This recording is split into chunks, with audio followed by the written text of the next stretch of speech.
বাজান একটু বাদ দেই।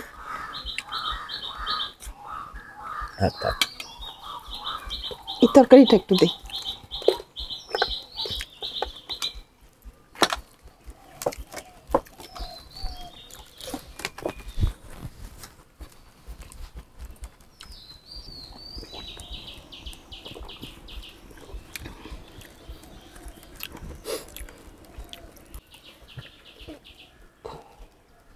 বুঝছেন আম্মা, এদেশে থেকে ভালো কিছু হইব বলে আর মনে হচ্ছে না। আমরা যারা কাজের মানুষ, আমাদের উচিত দুবাই চলে যাওয়া। ডলার দেড়হাম কামাইতে একটা মজা আছে না আম্মা, আপনি কি কন? হ, কথা তো ঠিকই কইছো বাজান। বিদেশে গিয়ে টাকা কামাইলে তো অনেক উন্নতিকরণ যায়।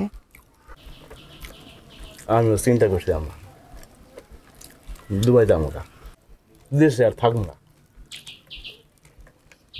এই যে এত সহজে আপনি বিষয়টা বুঝছেন, কিন্তু আপনার মায়া সে তো বুঝায় না, তাহলে বুঝাই দিয়ে পারতেছি না।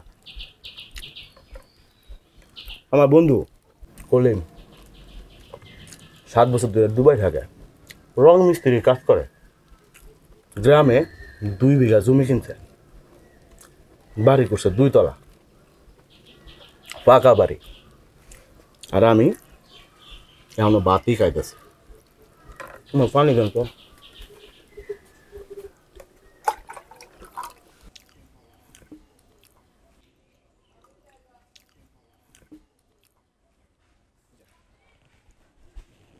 আরে বাজান, কখন আইলা? কেমন আছো? একটু খেতে গেছিলাম, আইতে একটু দেরি হয়ে গেল। আর তুমি এমন সময় আইলা, ঘরে তো ভালো মন্দ বাজার করা হয় নাই। মূলার সময় যদি আইতা। না বা, ভালো মন্দ খাবার নিয়ে চিন্তা করার দরকার নাই। সিদ্ধান্ত নিয়েছি দুবাই যাবো। আচ্ছা, তারপর থেকে তো খালি মাছ আর মাংসই খাবেন। ওই মাঝে মধ্যে পেট খারাপ করলে শাকসবজি খাবেন আর কি। আচ্ছা ঠিক আছে, তুমি বসো, গোসলটা সাইরে আসি।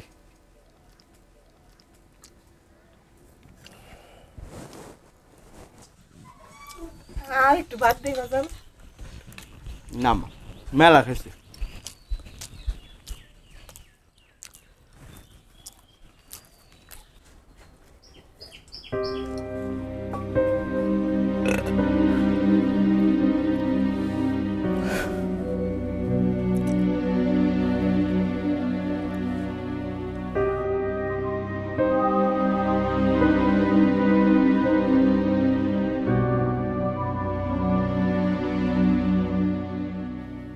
কিরে, তুই কি টাকার কথা তোর বাপ মায়ের কস নাই? তোর মার এতগুলা কথা কইলাম, কেবল শুনে গেল। এই, তুই কি আসলে টাকার কথা কস নাই?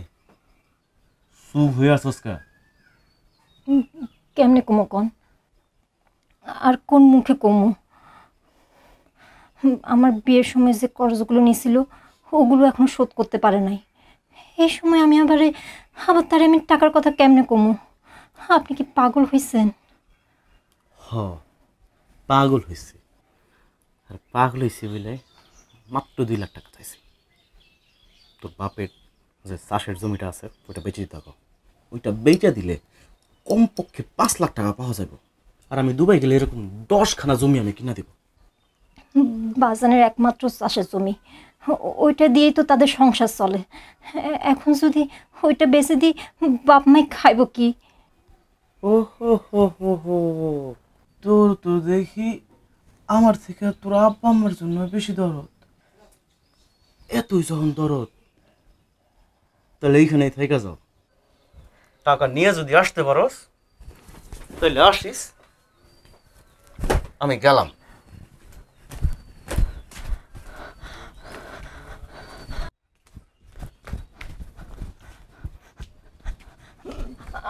আপনি যায়েন না, আপনি কই যান? আল্লাহ দোহাই লাগে আপনি যায়েন না। সর। আপনি এভাবে চলে গেলে বাপ মা রাগ করবো। রাগ তোর রাগ। আমি একটা কথা কইছি, এই কথার কি কোনো মূল্য নাই?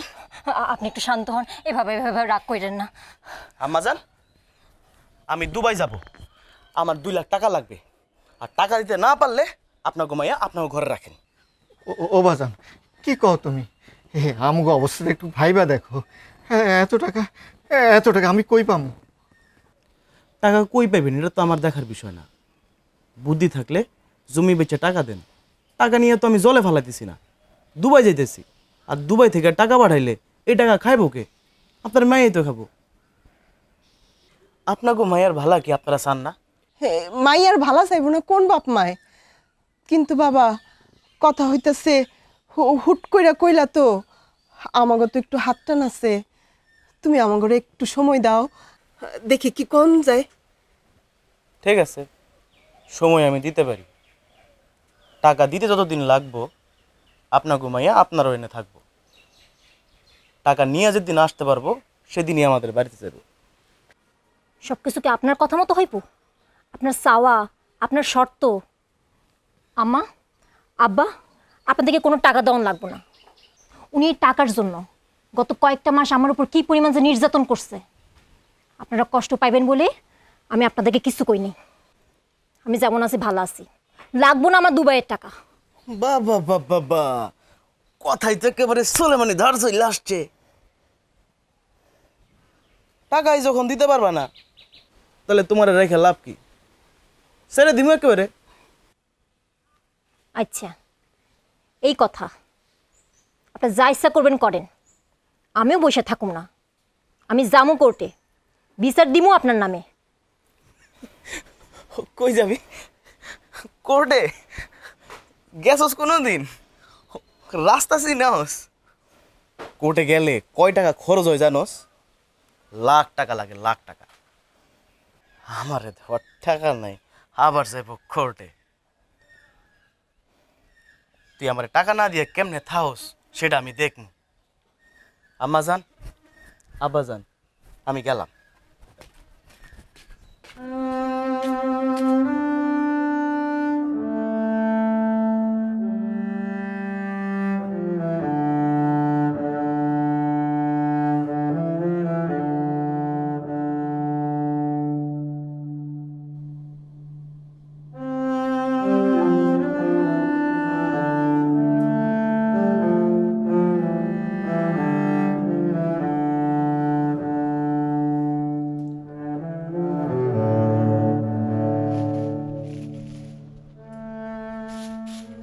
জামাইটার মাথাটা গরম না করাইলেও হইতো, খামাখা ঘটনা লম্বা হইল। এখন যদি সে বিলকিসে না নেয় তাইলে আমাকে কি হইব? হ্যাঁ, আমরা সমাজে মুখ দেখাবো কেমনে?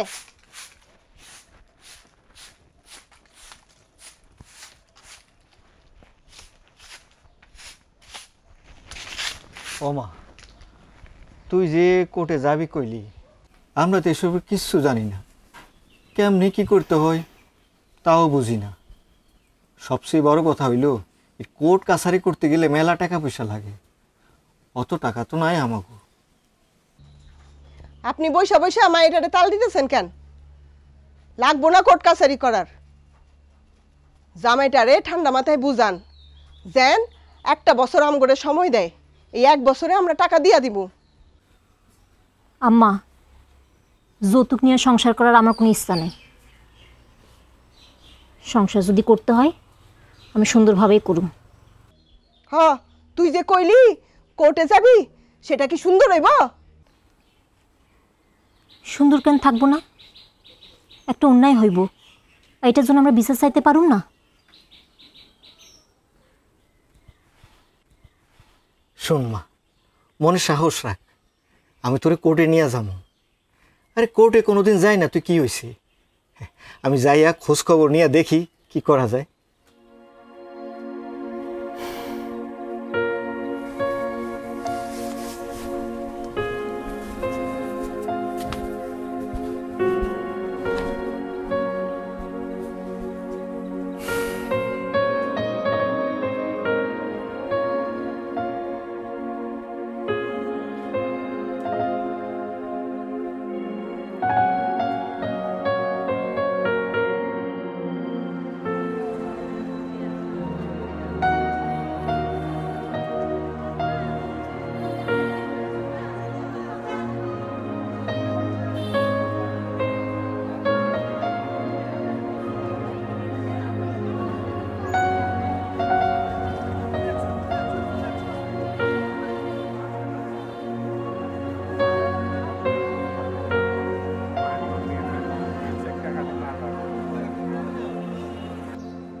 চাচা নেন লবণ ল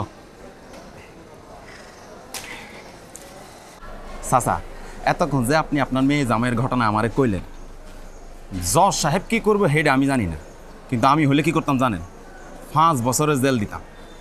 কত বড় সাহস আপনার মতো নিরীহ একজন মানুষের সাথে সে ওই যৌতুক দাবি করে? হ্যাঁ, না না না না না, এইটা আমি কিছুতেই মাইনে নিতে পারবো না। চাচা জজ সাহেব আমার ভালো বন্ধু হয় বুঝছেন, জজ সাহেবরে বইলা তারে আমি কঠিন শাস্তি দিব। বাজান আমি তো তোমারে ভালো করে চিনি না, আর এই জায়গাটায় আমি নতুন আইছি। শোনো বাপ, আমার জামাইডারে কঠিন শাস্তি দেওয়ার দরকার নেই, খালি কি করলে কোন জায়গায় গেলে আমার এই বিষয়টার একটা ব্যবস্থা হয় সেটা তুমি কইরা দাও। চাচা আপনি আমারে চিনেন নাই, চিনবেন, কাজে কর্মে চিনবেন। আর এই এলাহায় আমি 20 বছর যাবত ওকালতি করি। এলাহায় আমার একটা নাম ডাক আছে, আমারে সবাই রতন এলএলবি নামেই চিনে। শোনেন, এই ফাইলপত্র রেডি করতে গিয়ে কিছু ঝুঁকি ঝামেলা আছে, সময় লাগবে। আপনারা এখানে একটু খারান, আমি যামু আর কাগজপত্র রেডি করে আমু। হ্যাঁ, খারান, কোথাও যাবেন না কিন্তু। হ্যাঁ, পুরোটা ভালো, আমার মনে হয় কাজটা হয়ে যাবে, অপেক্ষা করি আমরা। চাচা আবার আসতে হলো, এই ব্যাপারটা হইতেছে কি, আসলে কইতেও চাই না, আবার না কইলেও হয় না। এই কাগজপত্র রেডি করতে, ফাইলপত্র রেডি করতে একটু তো খরচ আছে, বেশি না বেশি না, মাত্র 10,000 টাকা হইলে হইব। 10,000 টাকা? হ্যাঁ বাজান আমরা খুব গরিব মানুষ, এত টাকা কই পাই? এই খুঁজে গাইজা 4,000 টাকা আনছি, এইটা দিয়ে কিছু করণ যায় না। চাচা এই খোদার কসম, আপনি বইলা আমি কামটা করব, কিন্তু অন্য কেউ হইলে আমি সরাসরি নাই করে দিতাম। আর আপনারা দেখতেও ভদ্র মানুষই মনে হয়, আর আমার মতো ভাই থাকতে আমার বোন কোর্টে এসে বিচার পাইব না, তা কি হয়? আচ্ছা একটা কাজ করেন, যা আনছেন তাই দেন, বাকি টাকাটা কাজ হইতে হইতে হইতে হইতে দিয়ে দিন। এই আচ্ছা ঠিক আছে। আচ্ছা শোনেন, এই এলাহায় টাউট বাটপারের সংখ্যা অনেক বেশি, কেউ কিছু যে গেলে কিছু কইবেন না, দাঁড়ায় থাকেন, আমি জামু আর আমু। হ্যাঁ ঠিক আছে।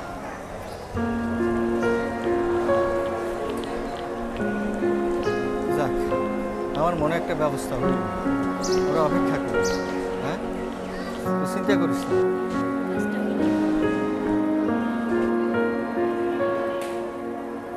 আচ্ছা।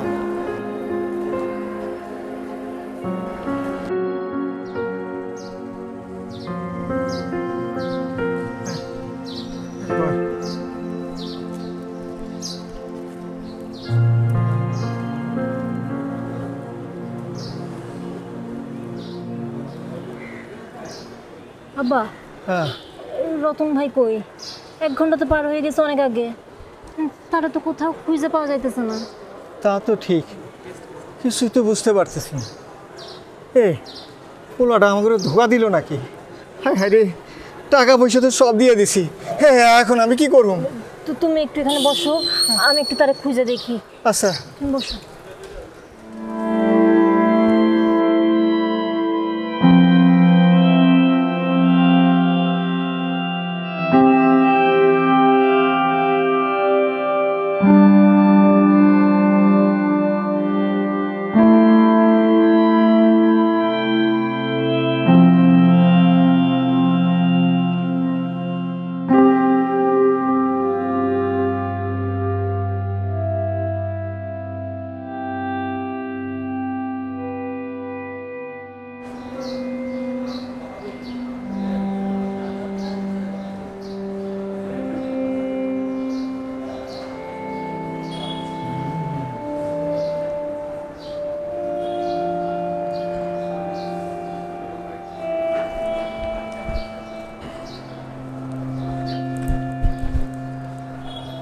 ভাইজান একটু শুনবেন?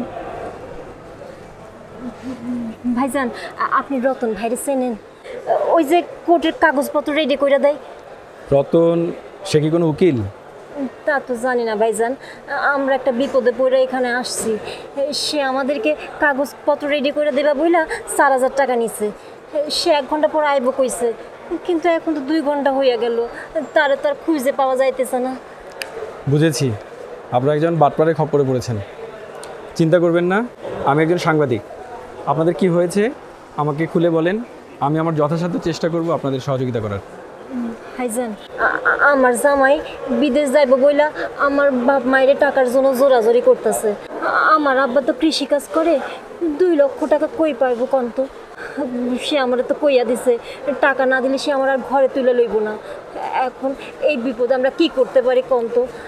বিষয়টি খুবই দুঃখজনক, কিন্তু আপনারা সাহস করে কোর্টে এসেছেন, এটা অনেক ভালো কাজ করেছেন। আপনারা হয়তো জানেন না, আপনাদের মতো যারা টাকার সংকটে আছে, সরকারের লিগাল এইড নামক একটি সংস্থা আছে যারা সম্পূর্ণ বিনা খরচায় আপনাদের আইনি সহায়তা দিবেন। কি বলো বাবা, সত্যি? জি চাচা, সত্যি। বিশ্বাস হচ্ছে না? চলেন আপনাকে লিগাল এইড অফিসে নিয়ে যাই, আপনি নিজেই কথা বলে দেখবেন।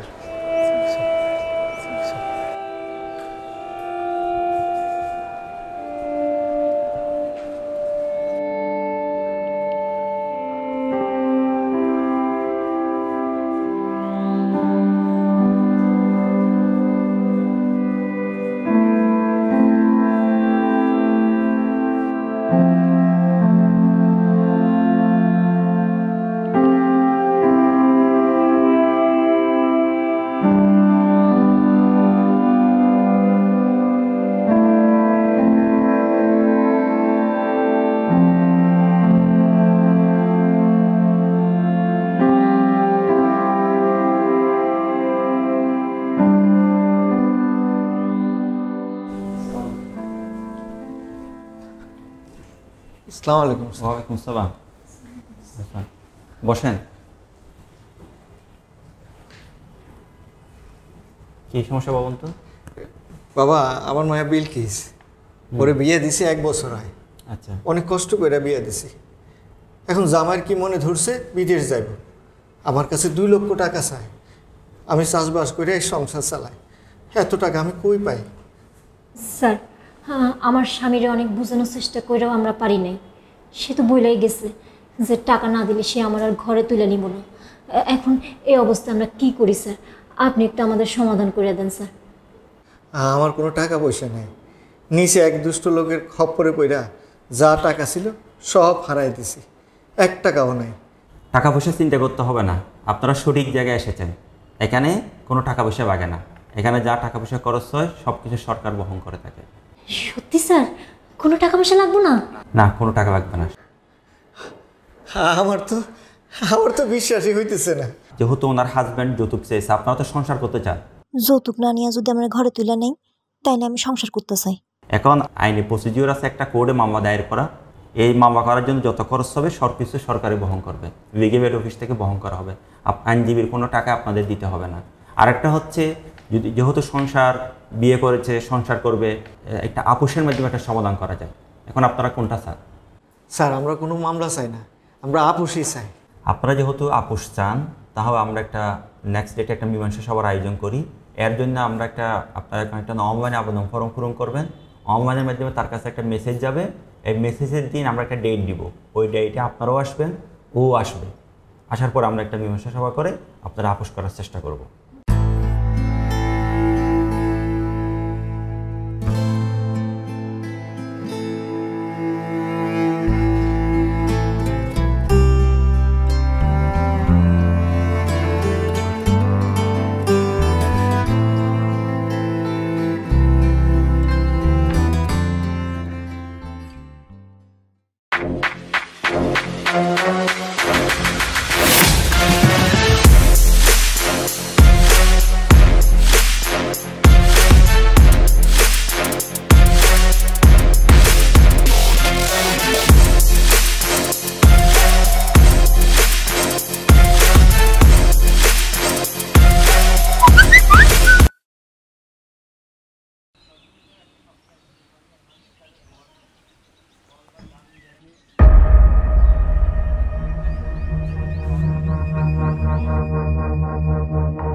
শামসু মিয়া, আপনার স্ত্রী আপনার বিরুদ্ধে অভিযোগ করেছে আপনি নাকি আপনার স্ত্রীর কাছ থেকে বিদেশ যাওয়ার জন্য 2 লক্ষ টাকা দাবি করেছেন।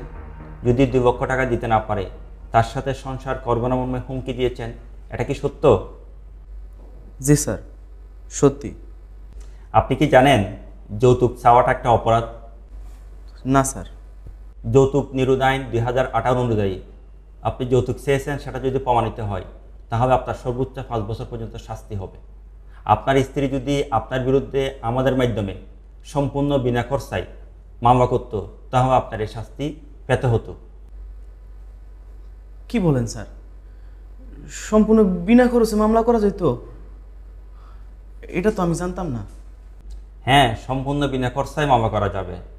যদি আপনার স্ত্রী লিগেল মাধ্যমে মামলা করত তাহলে সম্পূর্ণ খরচ, আইনজীবীর খরচ সব কিছু সরকারে বহন করত। স্যার, এখন কি আপনারা আমার বিরুদ্ধে মামলা করবেন? আপনার স্ত্রী সাহেব আপনার বিরুদ্ধে মামলা করতে পারত, কিন্তু আপনার স্ত্রী সংসার করতে চায়। আপনি কি সংসার করবেন? স্যার, আমি সংসার করব। যেহেতু আপনাদের নতুন বিবাহ হয়েছে, আপনারা একসাথে সুন্দর সময় কাটান, সংসার করেন, আর বিদেশে না গিয়ে দেশে কোনো একটা কাজকর্ম করেন। স্যার, আমি মহা বড় ভুল করে ফেলছি। বিলকিস, আমি না বুঝা তোমার অনেক বেশি কষ্ট দিয়া ফেলাইছি। আব্বা, আমার ভুল হয়ে গেছে। আমি এরকম কিছু আর কখনো চাইবো না। বিলকিস, আমি আর দেশের বাইরে যাব না। দেশে থাইকা ভালো কিছু করব, তোমারও ভালো রাখবো। তাহলে আপনারা আমরা একটা আপোষনামা করে দিই আপনাদেরকে, আপনারা যেন ভবিষ্যতে আর কোনো যৌতুক দাবি করবেন না, এই হিসেবে আপনারা নতুন করে সংসার করবেন। ঠিক আছে?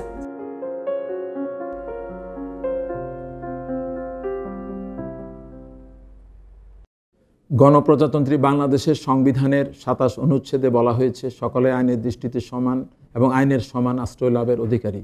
কিন্তু নানাবিধ আর্থসামাজিক কারণে গরিব দুঃখী মানুষ বিচারাঙ্গনে প্রবেশ করতে সমর্থ হয় না। আর এই সমস্যা দূরীকরণার্থে বিশ্বের অন্যান্য সংবিধানের ন্যায় জাতিসংঘ সনদের সাথে সামঞ্জস্য রেখে, মানবাধিকারের সার্বজনীন ঘোষণার সাথে সামঞ্জস্য রেখে আমরা বাংলাদেশে ২০০০ সালে আইনগত সহায়তা প্রদান আইন প্রণয়ন করা হয়েছে। উদ্দেশ্য একটাই, গরিব দুঃখী মানুষ যাতে আইনাঙ্গনে, বিচারাঙ্গনে প্রবেশ করতে পারে, কেউ যাতে শুধু আর্থিক অসচ্ছলতার অভাবে বিচার থেকে বঞ্চিত না হয়। এবং এই কার্যক্রমের অংশ হিসেবে প্রতিটি জেলায় জেলা লিগেল এড অফিসারের কার্যালয় স্থাপন করা হয়েছে। একজন বিচারককে, সহকারী জজকে এই লিগেল এড অফিসার হিসেবে নিয়োগ প্রদান করা হয়েছে। দেশের 64টি জেলায় এই কার্যক্রম চলমান রয়েছে। বিপুল সংখ্যক মামলা আপোষের মাধ্যমে নিষ্পত্তি হচ্ছে, অন্যদিকে গরিব দুঃখী মানুষও ন্যায় বিচার পাচ্ছে। প্রতি বছর 28শে এপ্রিল আইনগত সহায়তা দিবসকে সেলিব্রেট করা হয়। অন্যান্য বছরের ন্যায় চট্টগ্রামে এবছর এটা প্রতিপালিত হচ্ছে যথেষ্ট উৎসাহ এবং উদ্দীপনার মধ্য দিয়ে। উদ্দেশ্য একটি, মানুষের মধ্যে সচেতনতা বৃদ্ধি করা, অ্যাওয়ারনেস বিল্ডিং, মানুষ যাতে জানতে পারে যে আমার কাছে অর্থ নেই বলে আমি বিচার থেকে বঞ্চিত হব না। এই কার্যক্রমের সাথে যারা জড়িত তারা সকলেই আন্তরিকভাবে যার যার দায়িত্ব পালন করলে সরকারের এই উদ্দেশ্য সফল হবে, এই মহতী উদ্যোগ সফল হবে বলে আমি বিশ্বাস করি।